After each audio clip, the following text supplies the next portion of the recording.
Hello everybody and welcome back to another episode of the Points of Articulation. My name's Dave and if you're new to the channel, welcome! Today I'm looking at the Star Wars Armada Rebellion in the Rim campaign expansion released in 2019. Now in my last video we looked at the Corellian Conflict campaign expansion which came out in 2016 and I thought it was interesting. It had a cool campaign mechanic and it also gave us a little treat, which is new squadrons that we could add to our set.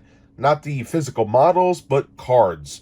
And it's a welcome little treat there. I'm not going to lie, I do enjoy them, and I will be using them in my own fleet. Now, here we have another expansion, and out of the two, I believe this one is the better of them. And before somebody jumps on me for that, not only does this give us a cool expansion with different planets and whatnot compared to the Corellian conflict, but this gives us a heaping pile of upgrade cards to enhance our fleets and ships, and also some unique squadron cards as well, such as Lando Calrissian. And I think that's a nice touch. We have a lot to cover today in this set. We have another campaign map, we have the rules, the cards, tokens, all that fun stuff. And as always, I will take you through every single thing that comes in this box set so everybody knows what they're paying for. And again, I like this set. All the upgrades that come with this particular set for the ships also come with the Armada upgrade card pack, which I reviewed a week ago.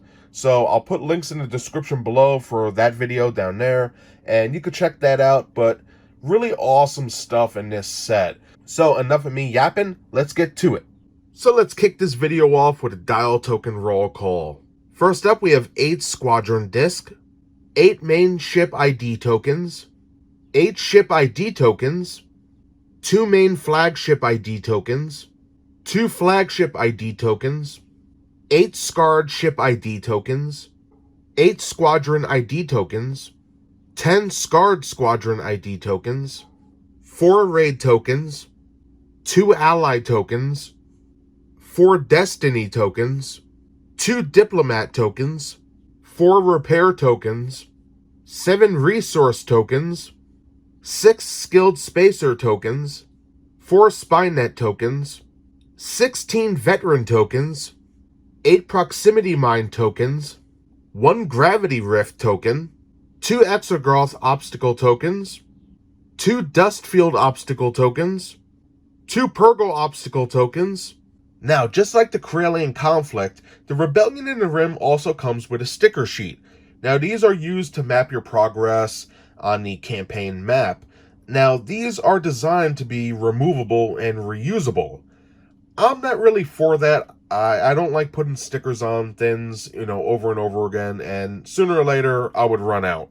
So what I like to do is I would take a token that I normally don't use, put the sticker on it, and that way I have a hard token to use instead of just, ripping stickers on and off things. I don't know, maybe it's me, to each his own, right? But regardless, these are pretty cool, and I do like how they act on the campaign map. Now, just to go through what these tokens or stickers actually are, we had the Imperial Presence sticker, Rebellion Presence sticker, Imperial Base sticker, and finally, the Rebellion Base sticker. And that does it for all the tokens in this set. So now let's take a quick look at the rules, rosters, cards, and then we'll be done. Alright, let's start looking at the rules. First up, we have this beautiful cover. We can see the title, Star Wars Armada, Rebellion in the Rim Campaign Guide. And just check out this fleet. We have some Nebulons, a couple different fighters, and I love the interdictor right here. Of course, it's taken heavy fire, but really cool nonetheless. On page 2, we have War in the Rim, a nice introduction, and then a list of all the components that come in this set, followed of course by New Rules, which is continued on page 3 and also page 4 when talking about moving obstacles and also tokens. Which, I'm not gonna lie, is an awesome mechanic. Nothing in space is exactly in the same spot, so having asteroids or something move towards a target is pretty awesome, in my opinion anyway. Now, jumping on to page 7, we have some new tokens, such as proximity mines, raid tokens, and it goes into some new upgrade card icons as well, so pretty important stuff. Moving on over to page 10, we have our campaign map, which we're going to look at in a little bit, and this discusses the presents, bases, using the stickers that come with the set, and of course we have a nice diagram where everything is labeled. Great stuff as always.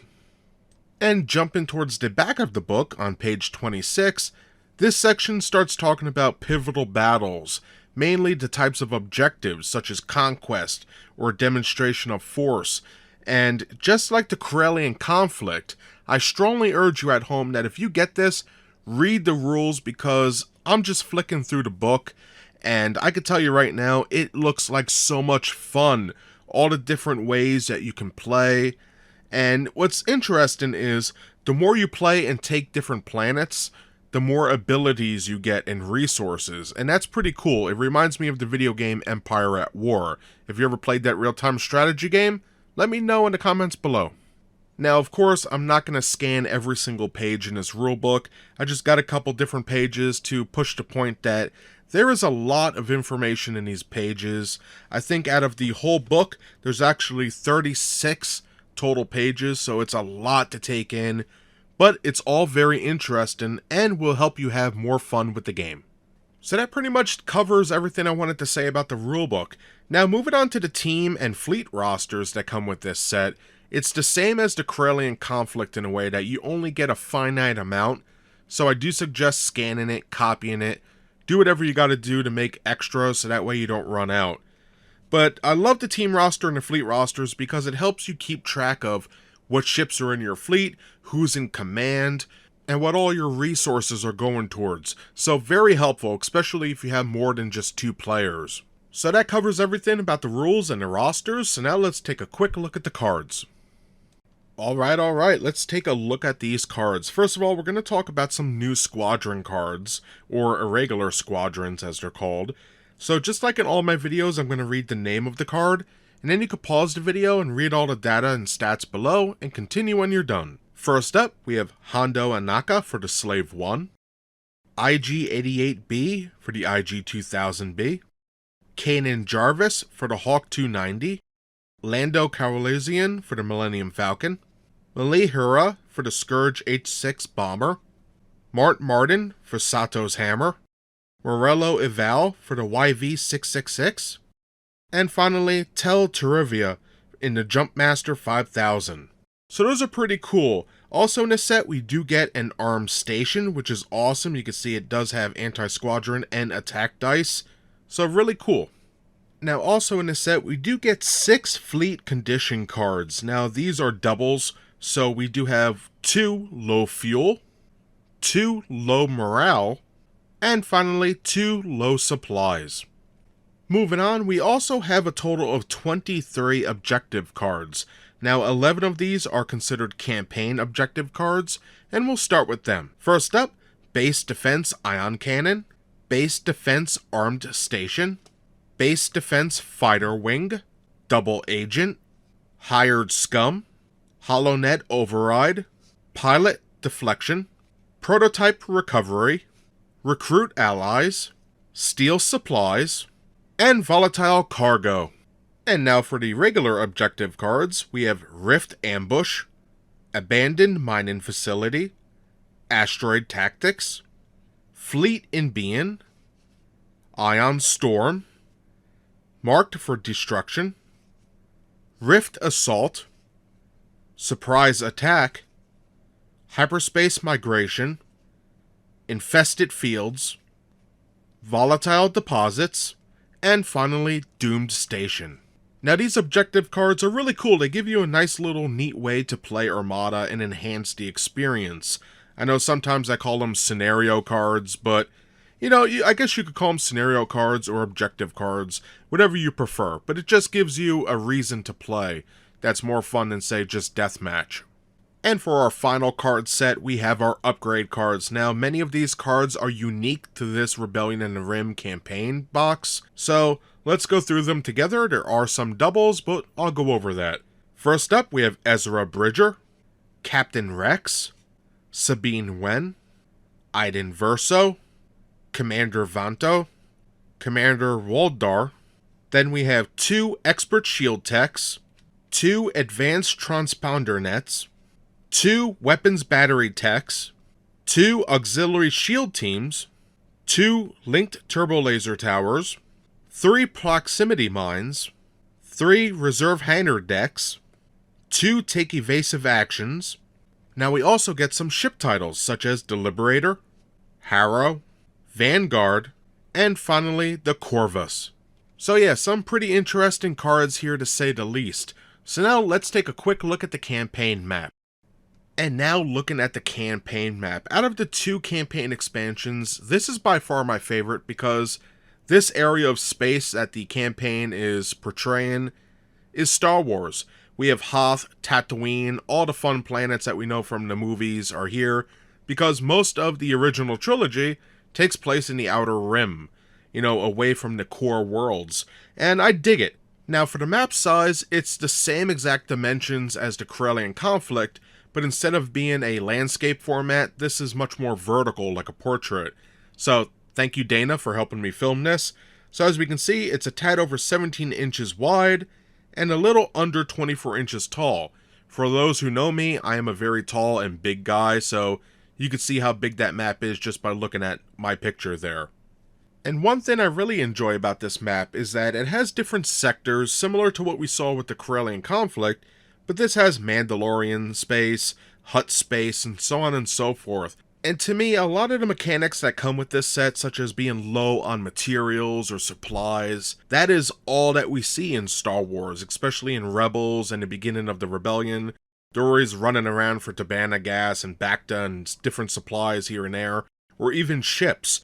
So I love the different types of mechanics that we've been seeing for years, but now it's part of a campaign, and I like it for that. I think this set has a lot going for it, especially if you have a lot of friends that are interested in it. And that's everything I have to say today about the Star Wars Armada Rebellion in the Rim campaign expansion. On the whole, this is a great set. Not only do we get the campaign expansion, with all the tokens and rules and everything that goes with that, but we get some cool upgrades, ship titles, and unique fighter pilots, such as Kanan Jarvis, Lando Calrissian, and others. This is great. I love this so much, and again, if you're looking for some of those upgrade cards that come with this set, hunt down the Star Wars Armada upgrade card set, and it gives you all of them in a new standard baseball card-sized format. So just a heads up there. And there's really not much more to say besides that. It's a great set. I do recommend it, especially if you play with a lot of people with Armada and you're looking to spice things up. So that's everything I have to say. If you enjoyed this video, smash that like button, and if you like to see new videos every week, subscribe. Again, thank you to all of you who are taking time out of your day to watch my content. I greatly appreciate it, and I hope to see you next time. Bye, everybody.